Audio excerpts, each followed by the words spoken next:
vous vérifiez votre tension artérielle et le chiffre est élevé. Votre cœur commence à s'accélérer. Vos paumes deviennent transpires. Une vague d'inquiétude vous submerge. Vous vérifiez à nouveau, espérant un meilleur chiffre. Mais maintenant, c'est encore plus élevé. L'anxiété s'intensifie. Vous vérifiez une troisième fois. Plus élevé encore. Maintenant, vous êtes en pleine panique. Votre tension artérielle est dangereusement élevée. Et vous ne savez pas si vous faites face à une urgence médicale ou à une crise d'anxiété. Peut-être les deux. Ce cercle terrifiant est quelque chose que des millions de personnes vivent régulièrement. Cela a un nom. Les chercheurs l'appellent la boucle de panique-tension. C'est un cycle vicieux où l'anxiété augmente la tension artérielle, et une tension artérielle élevée déclenche plus d'anxiété.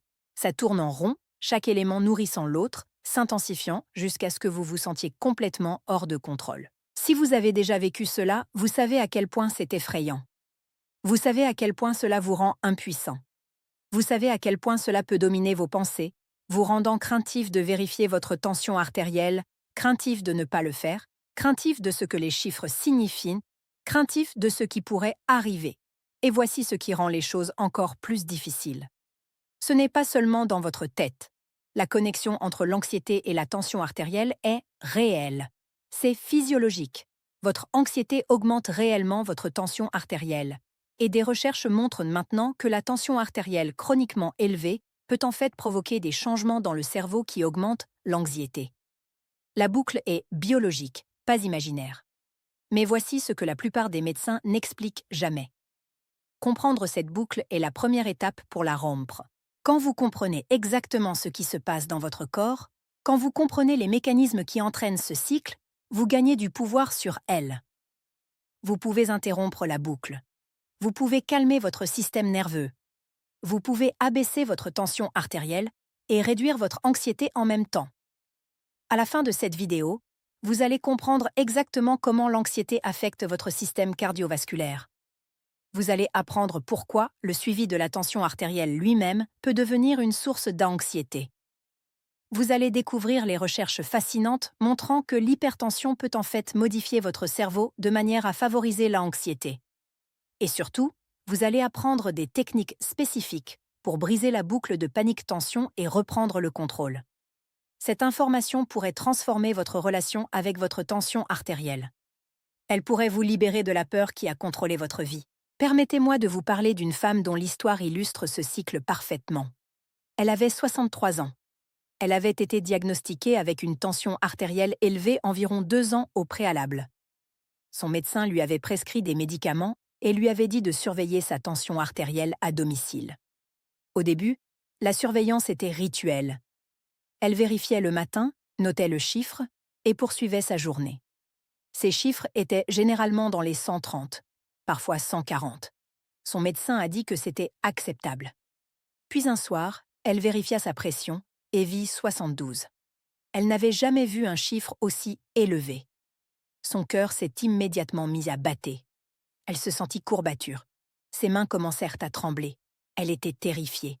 Elle attendit quelques minutes et vérifia à nouveau. 71, encore plus élevé. Maintenant, elle était vraiment en panique. Elle appela sa fille, qui lui conseilla d'aller à l'hôpital. À l'hôpital, après avoir attendu 1 heure dans un environnement bruyant et stressant, sa tension artérielle était de 84. Les médecins ont fait un électrocardiogramme, des analyses de sang, une radiographie thoracique. Tout était normal. Ils lui ont administré un médicament pour faire baisser sa pression. Après quelques heures, elle était tombée à 42. Ils l'ont renvoyée chez elle avec des instructions pour consulter son médecin habituel. Mais quelque chose avait changé. Une graine de peur avait été plantée. Maintenant, chaque fois qu'elle s'asseyait pour vérifier sa tension artérielle, elle se sentait anxieuse.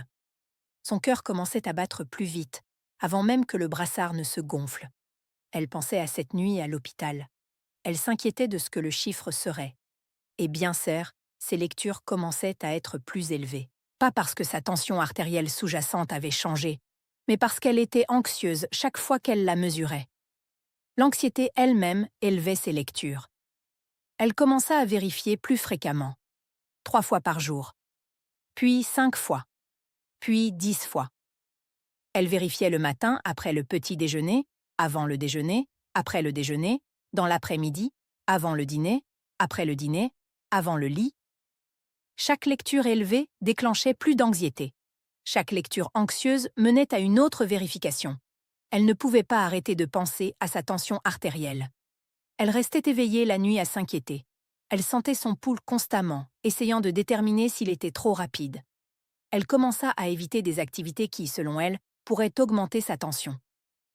Elle arrêta de faire de l'exercice. Elle arrêta de voir des amis. Elle cessa de quitter la maison. Sa vie était devenue consumée par la peur de son propre corps. Quand elle est enfin venue me voir, elle était un véritable cas. Elle vérifiait sa tension artérielle plus de 15 fois par jour. Ses lectures variaient énormément de 120 à 170. Elle ne pouvait pas distinguer entre les lectures qui reflétaient sa véritable tension artérielle et celles qui reflétaient son anxiété. Elle était au bord d'un effondrement complet.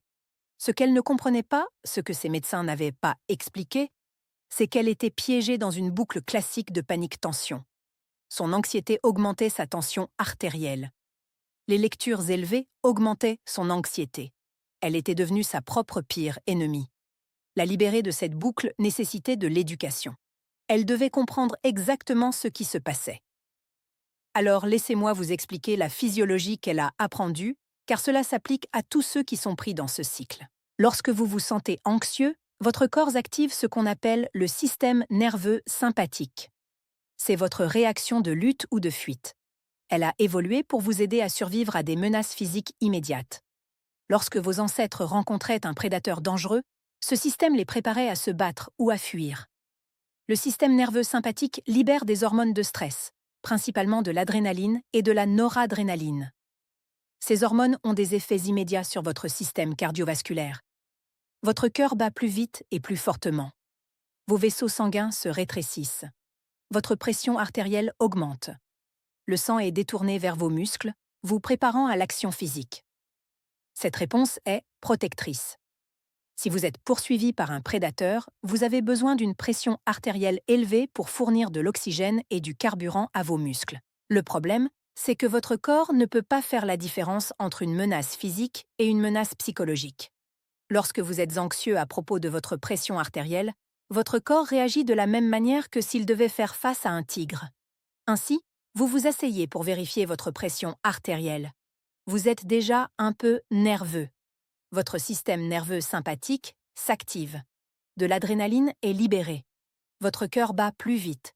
Vos vaisseaux se rétrécissent. Votre pression artérielle augmente. Le moniteur affiche un chiffre élevé. Vous voyez le chiffre. Votre anxiété augmente.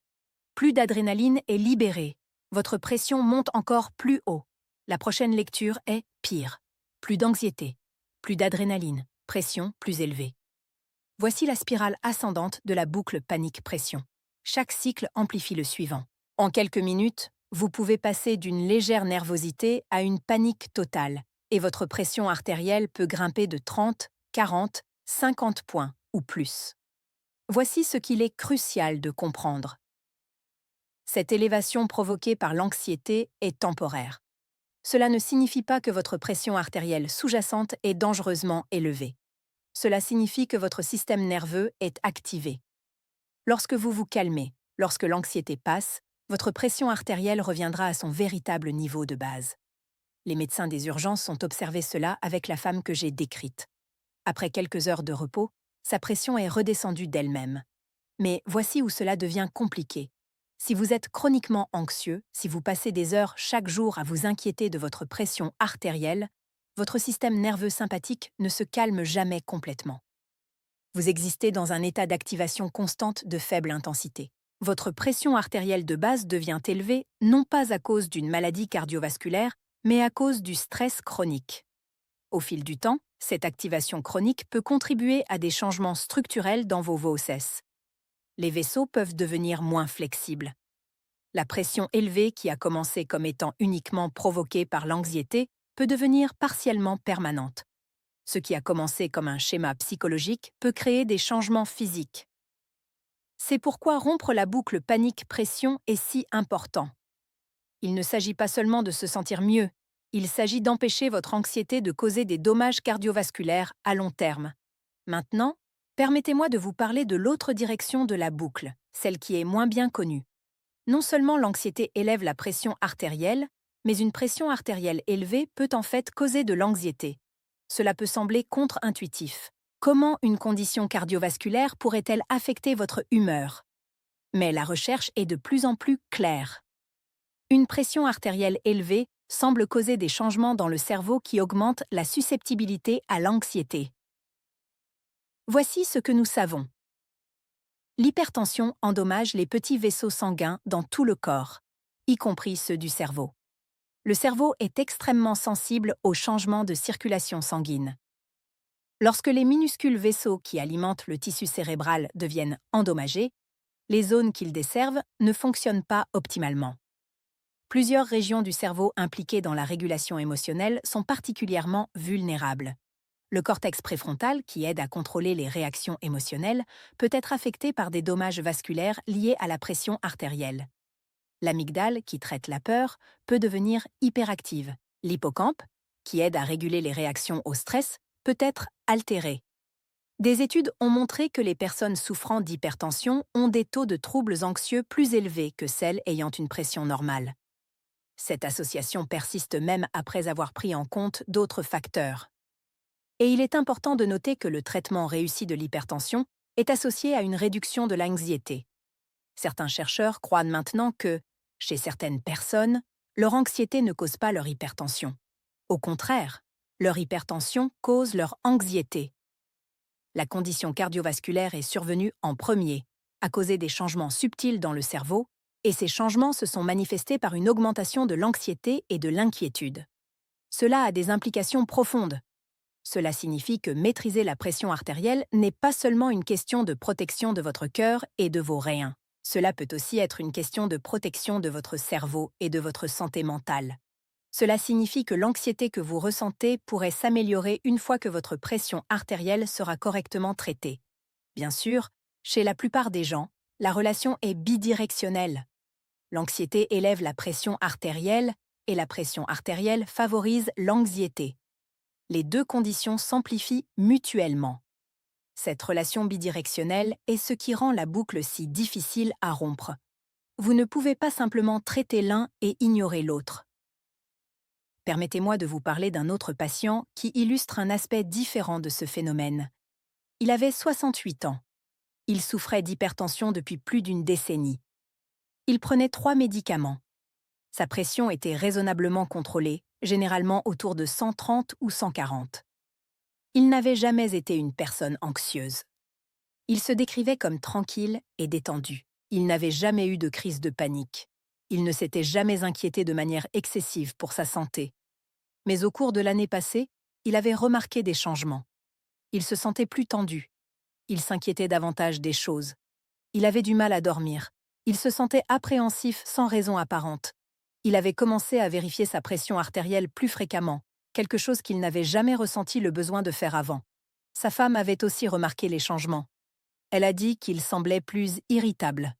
Il s'intéressait moins aux activités sociales. Il semblait se replier sur lui-même. Il avait supposé que c'était juste le faisage. Peut-être le stress de la retraite. Peut-être l'inquiétude concernant la mortalité.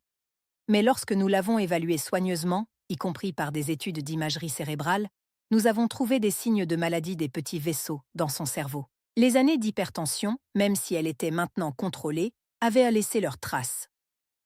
Son anxiété apparue récemment n'était pas un changement de personnalité. C'était un symptôme des modifications vasculaires dans son cerveau. Sa pression artérielle avait affecté sa régulation émotionnelle sans qu'il le sache. Ce cas illustre l'importance du contrôle de la pression artérielle, même lorsque l'on se sent bien. Les dommages causés par une pression chroniquement élevée sont souvent silencieux. Ils s'accumulent au fil des années. Au moment où les symptômes apparaissent, des changements significatifs ont déjà eu lieu. Maintenant, permettez-moi de vous donner des stratégies spécifiques pour briser le cercle de panique et de pression.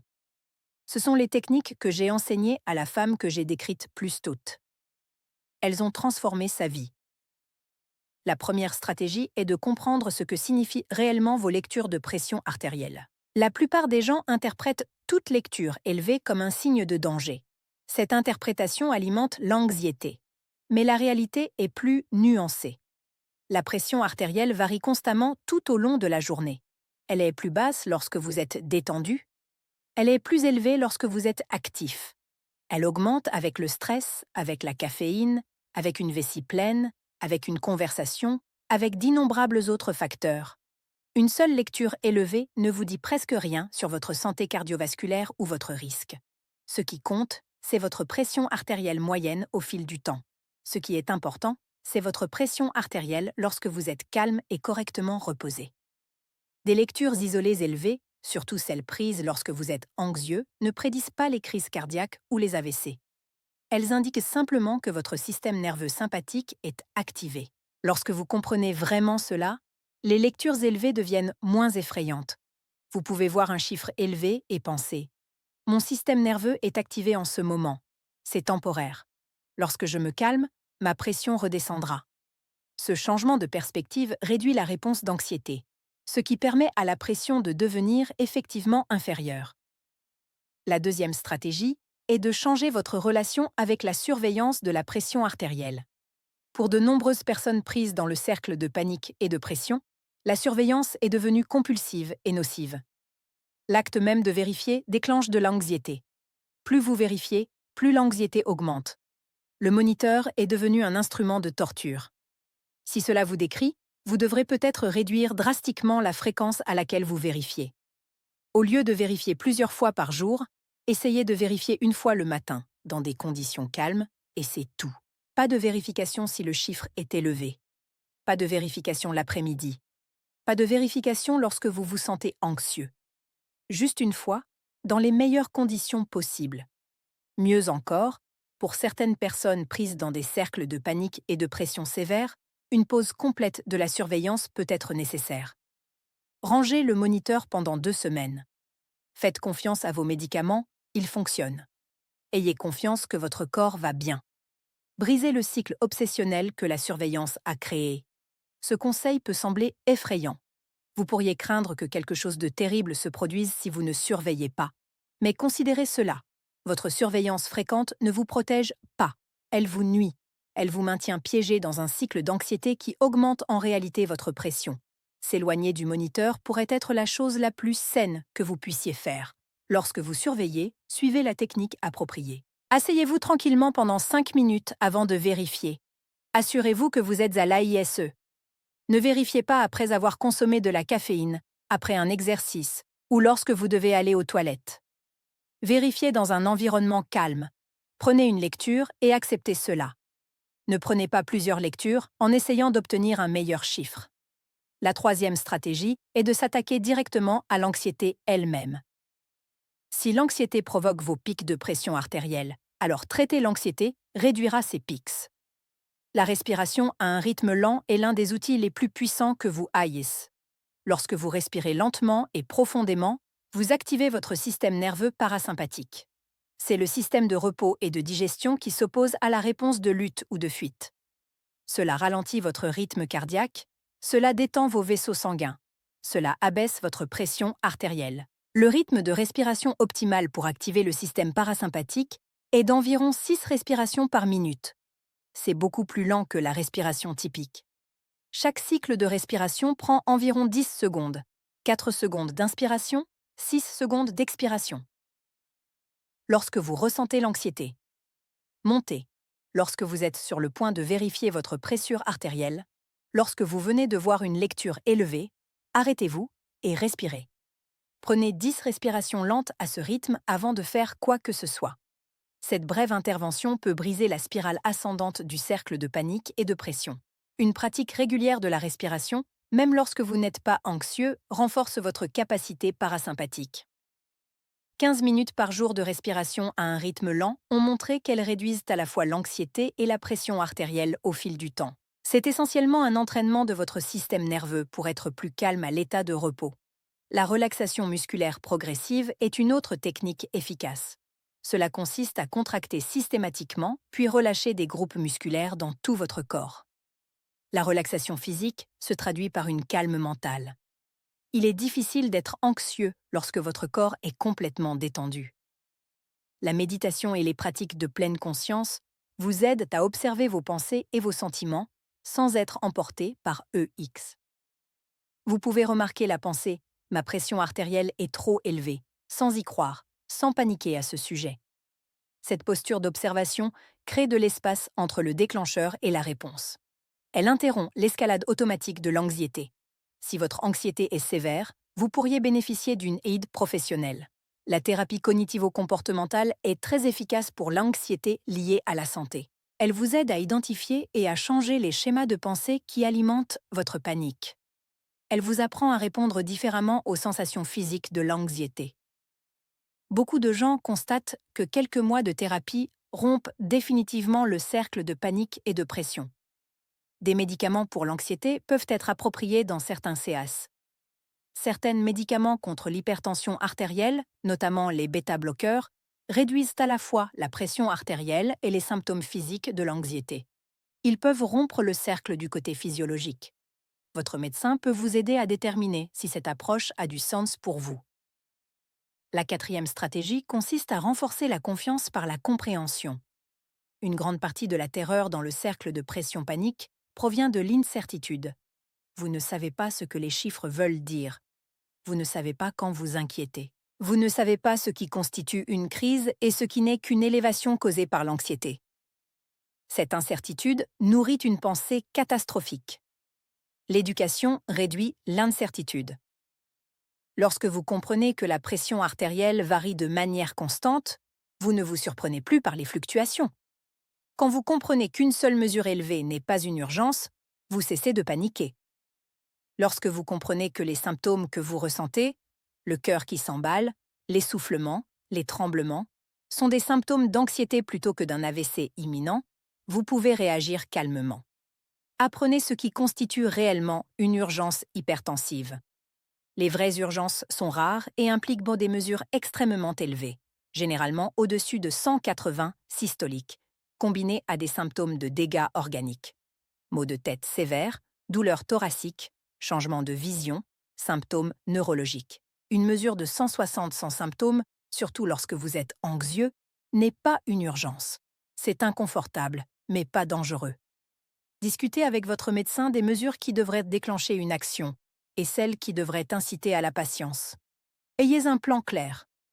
Sachez quand prendre un médicament supplémentaire, quand appeler le cabinet, quand aller à l'hôpital. Avoir un plan réduit l'incertitude.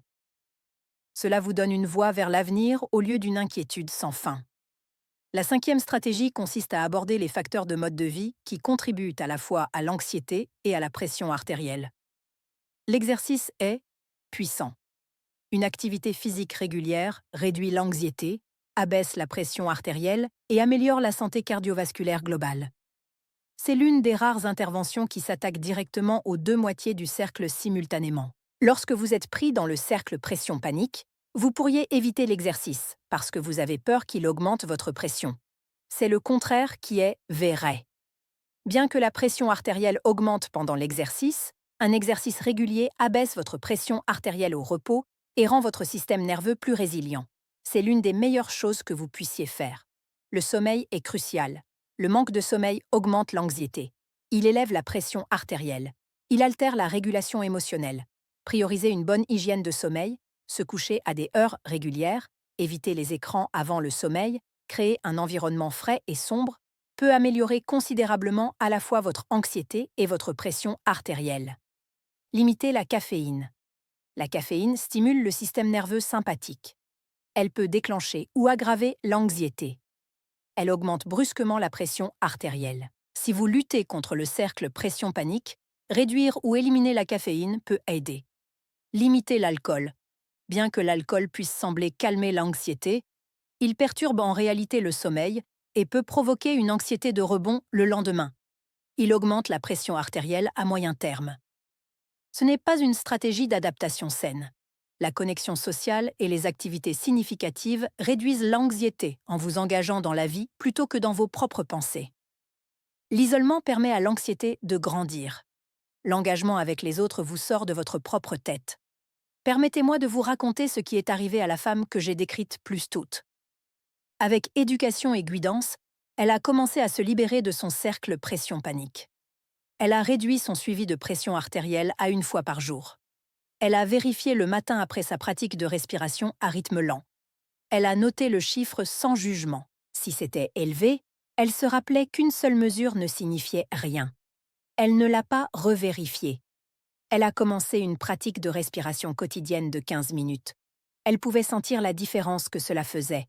Lorsque l'anxiété commençait à monter, elle pouvait utiliser sa respiration pour l'interrompre. Elle a travaillé avec un thérapeute sur son anxiété de santé. Elle a appris à reconnaître les pensées catastrophiques et à les remplacer par des pensées réalistes.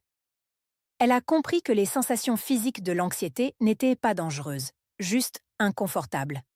Elle a repris l'exercice. Elle a commencé à marcher tous les jours.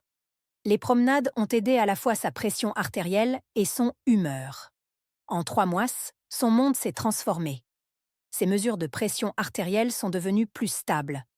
Sans les pics d'anxiété constants, ses chiffres se sont stabilisés dans une plage cohérente. Sa moyenne était en fait inférieure à ce qu'elle était lorsqu'elle vérifiait 15 fois par jour.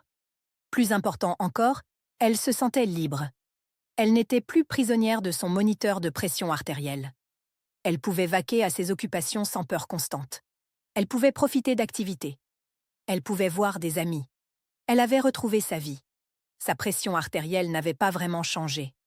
Ce qui a changé, c'était sa relation avec elle. Ce qui a changé, c'était l'anxiété qui avait tout aggravé. Maintenant, permettez-moi d'aborder quelques nuances importantes. Toutes les élévations de pression artérielle ne sont pas dues à l'anxiété. Certaines personnes ont réellement une pression artérielle élevée, qui nécessite des médicaments et une gestion attentive. L'anxiété ne peut pas tout expliquer et vous ne devriez pas rejeter une hypertension légitime comme un simple stress. L'essentiel est de travailler avec votre médecin pour comprendre votre modèle. Vérifiez votre pression artérielle dans des conditions calmes, en utilisant la bonne technique, à plusieurs occasions. Si vos mesures sont systématiquement élevées, même lorsque vous êtes relaxé, c'est une véritable hypertension qui nécessite un traitement. Si vos mesures ne sont élevées que lorsque vous êtes anxieux, c'est le cercle pression-panique qui nécessite une approche différente. Certaines personnes ont les deux. Elles ont une hypertension sous-jacente aggravée par l'anxiété. Elles ont besoin à la fois de médicaments pour leur pression artérielle et de stratégies pour gérer leur anxiété. Le traitement s'attaque aux 2 moitiés du problème. La surveillance ambulatoire de la pression artérielle sur 24 heures peut aider à clarifier le tableau. Cela implique de porter un brassard qui vérifie automatiquement votre pression toutes les 20 à 30 minutes tout au long d'une journée complète.